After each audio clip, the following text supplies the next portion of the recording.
যে বিষয়টা বলার জন্য আজকের এই ভিডিওটা করা, যে সিলেবাস তো চেঞ্জ হয়ে গেছে। সিলেবাস চেঞ্জ হয়েছে, পরীক্ষা পদ্ধতিও পরিবর্তন হয়েছে ক্লাস 11 এর আরকি। ক্লাস 11 এবং 12 মানে উচ্চ মাধ্যমিকের পরীক্ষা পদ্ধতি, প্রশ্নের প্যাটার্ন চেঞ্জ হয়ে গেছে। আগে এটা ছিল না। তো ১ বছর ধরে হয়েছে।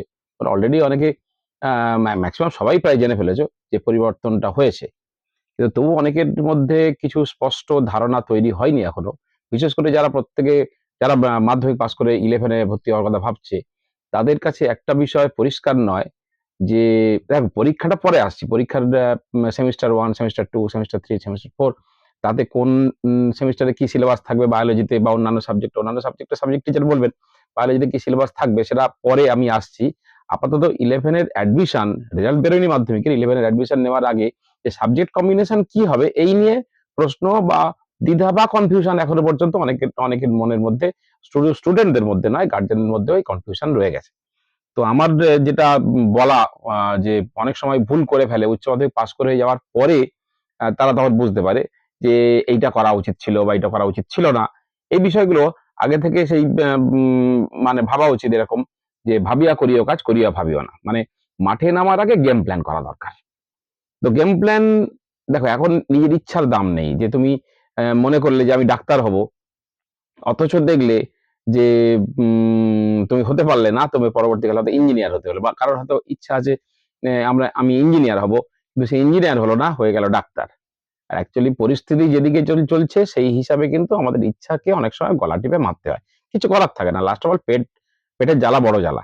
এর জন্য আমাদেরকে প্রয়োজনে পরিবর্তন মানে করতেই হয়, রাস্তা পরিবর্তন করতেই হয়।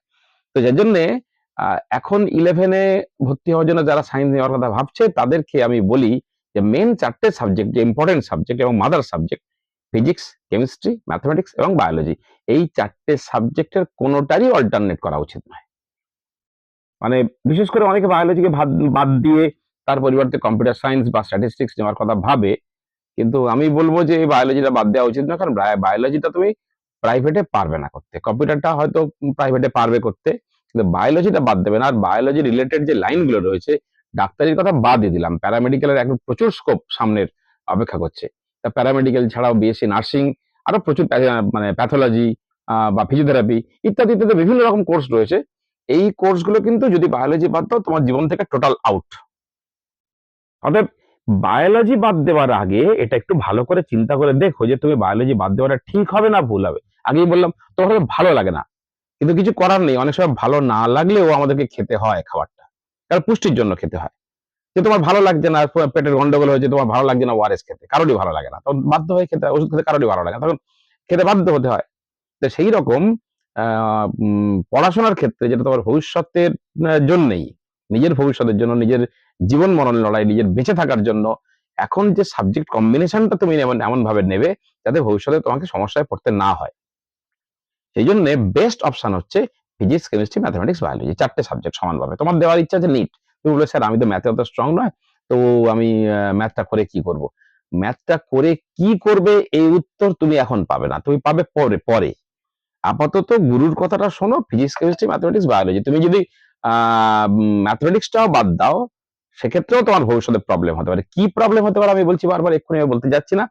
তোমার ভবিষ্যৎ তোমাকে দেখিয়ে দেবে, তুমি নিজে বুঝতে পারবে যে এটা বাদ না দিয়ে কি উপকার হলো। আর এট প্রেজেন্ট যেটা তোমার উপকার লাগবে সেটা হচ্ছে ফিজিক্স করতে গেলে ম্যাথ ছাড়া ফিজিক্স হয় না। অর্থাৎ ম্যাথ তোমাকে নিতেই হবে। অর্থাৎ নিট করো আর ইট করো, আইআইটি করো আর নিট করো, যাই করো না কেন, এই ৪ টে সাবজেক্ট কম্বিনেশন অবশ্যই রাখা উচিত। কোনোভাবেই এই ৪ টে সাবজেক্টের কোনো অল্টারনেট করা উচিত নয়। আরেকটা ব্যাপার বলি যে পুরোনো সিলেবাসেও এই কনফিউশনটা অনেকের মনের মধ্যে ছিল। এখনো কনফিউশনটা রয়ে গেছে। বিশেষ করে স্টুডেন্টরা আপ টু ডেট, স্টুডেন্টরা কিন্তু অনেকটা জেনে ফেলছে। তো গার্জেনদের মনে প্রশ্নটা রয়েই গেছে। গার্জেনরা অনেকে ক্লিয়ার হতে পারেননি। বিষয়টা যে 3rd সাবজেক্ট আর 4th সাবজেক্ট কোনটা নেব? আমি দেখুন এই মানে Bangla, English, physics, chemistry, biology মানে পিসিবি, অথবা physics, chemistry, mathematics PCM. Physics আর কেমিস্ট্রি দুটো কমন সাবজেক্ট, দুটো রাখতেই হবে। যে কোনো কম্পিটিটিভ পরীক্ষাতে এই দুটো মাস্ট লাগবেই লাগবে। মানে দুটো কি ফ্যাক্টর হয়ে যায় আর কে ইউআই কি ফ্যাক্টর হয়ে যায়। বাকি রইল ম্যাথমেটিক্স এবং বায়োলজি। এই দুটো সাবজেক্টের যেটাকে ৩ ইচ্ছা হবে লেখো, যেটাকে ৪ ইচ্ছা হবে লেখো। এটা কোনো ব্যাপারই নয়। বস্তুতপক্ষে মানে প্রকৃতপক্ষে যদি বলি আমি যে এক্সাম রেজাল্ট আউট হওয়ার পরে যদি দেখা যায় যে সাবজেক্টটা তুমি থার্ড রেখেছো সেটা কম পেয়েছো, ওটা অটোমেটিক্যালি ফোর্থ হয়ে যাবে। অতএব তোমার চোখ বন্ধ করে 1 2 3 4 যে সাবজেক্টের কথা মাথায় আসবে চোখ বন্ধ করে লিখে নাও। অতএব এটা থার্ড রেখেছিলাম কি হবে, ওটা ফোর্থ রেখেছিলাম কি হবে, এই নিয়ে কোনো চাপই নেই, এটা কোনো প্রশ্নই নয়। এটা ম্যাক্সিমামই আমরা সব জানি, তবুও তোমার এইটা মাথায় রাখা দরকার যে কোনো মতেই যেন মানে এর প্রভাবটা না পড়ে আর কি, ভবিষ্যতে যেন প্রভাব না পড়ে। আর মনের মধ্যে কনফিউশন রাখার কোনো প্রশ্নই ওঠে না যে তুমি কি করবে, থার্ড কোনটা রাখবে, ফোর্থ কোনটা রাখবে। অর্থাৎ 4টে সাবজেক্টই নাও, ম্যাথমেটিক্স, বায়োলজি, 4টে সাবজেক্ট মাস্ট।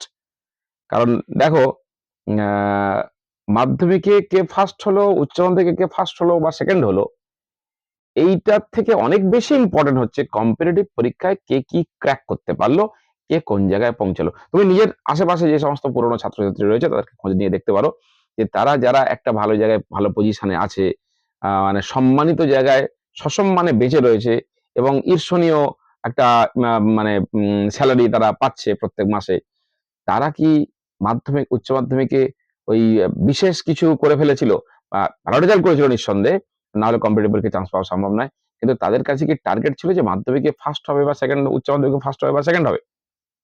বা যারা প্রিভিয়াস ইয়ার গুলোতে মাধ্যমিক উচ্চ মাধ্যমিকে যারা ফার্স্ট সেকেন্ড থার্ড হয়েছে বা 10-এর মধ্যে হয়েছে, খোঁজ দিয়ে দেখে তো কেবলমাত্র ওই রেজাল্টের ভিত্তিতে, অর্থাৎ আমি যে স্ট্যান্ড করলাম এই রেজাল্টের ভিত্তিতে কি তাদের লাইফ দাঁড়িয়েছে, নাকি না তাদের কম্পিটিটিভ পরীক্ষায় ক্র্যাক করার পরে তবে তাদের লাইফটা স্ট্যান্ড করেছে। ভাইটাল কিন্তু এইটাই যে কম্পিটিটিভ পরীক্ষায় ক্র্যাক করতে হবে। অতএব 4টে সাবজেক্ট তুমি যদি ফিজিক্স, কেমিস্ট্রি, ম্যাথমেটিক্স আর বায়োলজি 4টেই রাখো এবং মানে কোন রকম চিন্তা না করে যে কোনটা 3 নম্বর কোনটা 4 নম্বর, তারপর একটা চিন্তা না করে এই 4টে সাবজেক্ট কম্বিনেশন রাখো এবং 4টে সাবজেক্ট সমানভাবে পড়ো। চেষ্টা করো। তোমার হয়তো মনে হতে পারে যে ম্যাথটা আমার স্যার উইক লাগে। আমি তবুও বলবো যে ম্যাথটা একটু চেষ্টা করো। দেখো, মাধ্যমিক পর্যন্ত অনেকগুলো সাবজেক্ট পড়েছো। অতএব 11 এ উঠে 11-12 এ 4টে সাবজেক্ট পড়তে পারবে না, এটা ভাবাই উচিত নয়। মানে হারার আগে হেরে যেও না।